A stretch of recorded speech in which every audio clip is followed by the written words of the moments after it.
What's going on, everybody? It's been a very long time since I've uploaded a video, so I figured I would make a new one because I've been seeing all these videos go across, and there's thousands of people that have better knowledge than I do on the subject. But I recently got into night vision probably a month ago. Been trying to save up for it and everything else. I've had my helmet for a very long time. I finally ordered my night vision and got it. So this is kind of going to be like a dumbed down version, my dumbed down version of it. So if it makes better sense to you, is the reason why I'm doing this. So I'm going to start from the basics and build up and kind of cut the bullshit and everything. So let's go ahead and we'll start with the basics. The helmet. So this is a Team Wendy Exfil Ballistic. You can get the Team Wendy bump. It's a little lighter, so when you're wearing it for extended periods of time, you'll definitely know the difference between a ballistic helmet versus a bump. You'll get, if you buy this exact helmet, you'll get everything but the helmet cover, the peltors, the adapters, and the counterweight. It'll come with your Wilcox shroud, which will, there's countless mounts available and everything, but this is a Wilcox G24. It's the breakaway model, so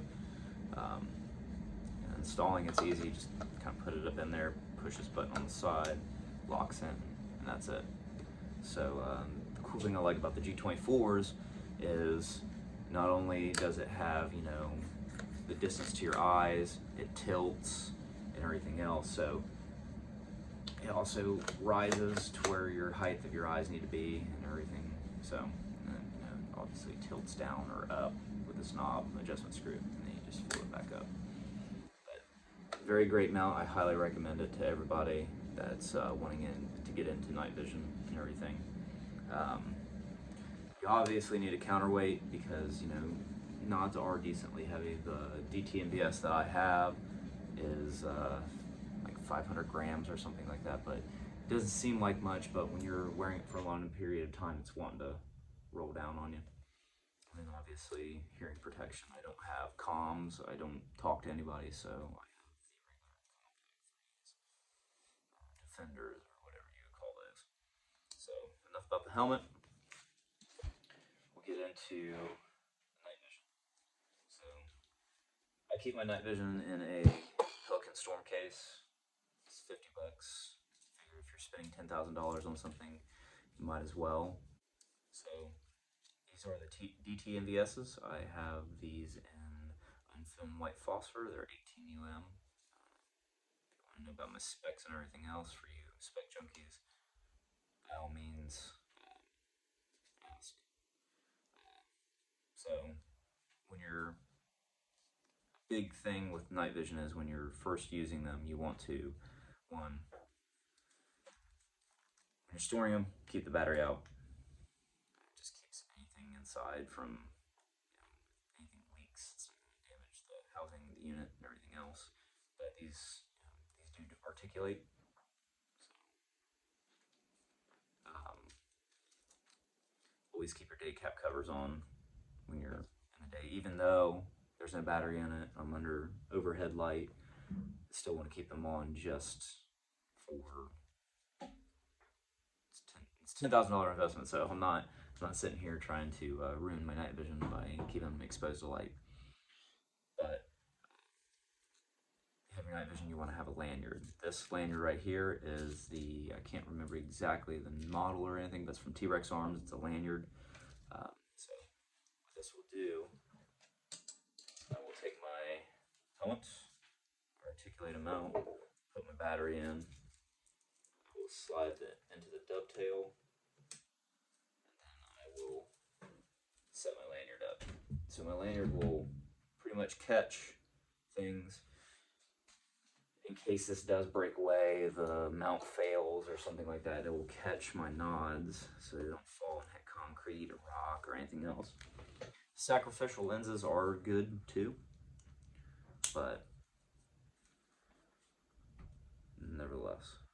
So you have your night vision on, you rotate them down, and then this is the reason why I like the DT NVS is because I can actually rotate them out and I can see when I'm going find a room, or just rolling them out because I want to look down at my map or something like that when I'm out coyote hunting, or just screwing around shooting at dark.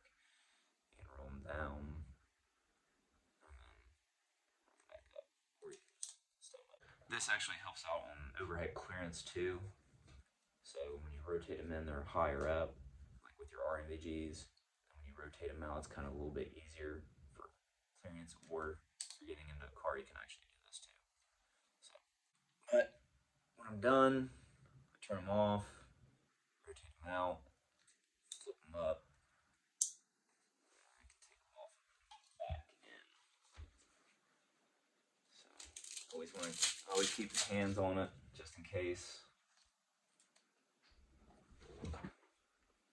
And of course, storing them back in the case. Make sure my battery's out. Put it back in my safe. You have your helmet, you have your nods. What else do you need? So you need something to where you can shoot under, unless you're, you got a skull mount or something like that, to where you're just looking around, looking at stars or something. But if you're watching this channel, I'm assuming that you actually want to shoot under night vision as well. So EOTech, some other companies, they do have things where you can shoot through their optic with night vision on. And that's fine. But it's also a pain in the ass. So I would recommend an aiming laser / illuminator. Now, I have on my setup, this is a 300 blackout build. This is a D-Ball D2. It's a bigger unit because it has a really big illuminator on it, but this is more than enough for me to point, aim, and light up at least to 800 yards. With a 300 blackout build, I'm shooting subsonics because I have a suppressor. I'm not going to be shooting that far. I don't think you're going to be shooting that far under night vision anyways. Especially with a laser or night vision itself. But the D-Ball D2 is pretty good. If you have a coin, a maul, there's many lasers out there that are superior compared to my D-Ball D2. But I like this because the illuminator is really nice. It's a little bit weighty, but then again, it doesn't really matter to me. And then obviously a suppressor, because I'm shooting 300 blackout suppressed, subsonics. Suppressor just controls flash. It's not going to be as much as a muzzle brake or anything else, but to each their own. Pretty much, that'd be pretty much it when it comes to the basics of getting set up and everything else. My best advice to somebody that's wanting to get into night vision is don't compromise. Don't get something to where you're going to either A, grow out of, hate it, or just all around turn you off of the subject. If you get a dual tube system, I guarantee you will love it over a monocular. If you were in the military using the monocular systems with green phosphor, it sucks. Unfilmed white phosphor and dual tube is where it's at, man. And you're gonna pay for it, of course. As soon as you save up all your money and you finally get your fruits of your labor, it makes everything worth it when you finally have held out for the best that you can get. So, any questions, topics I can cover in the future, just let me know. Thanks, guys.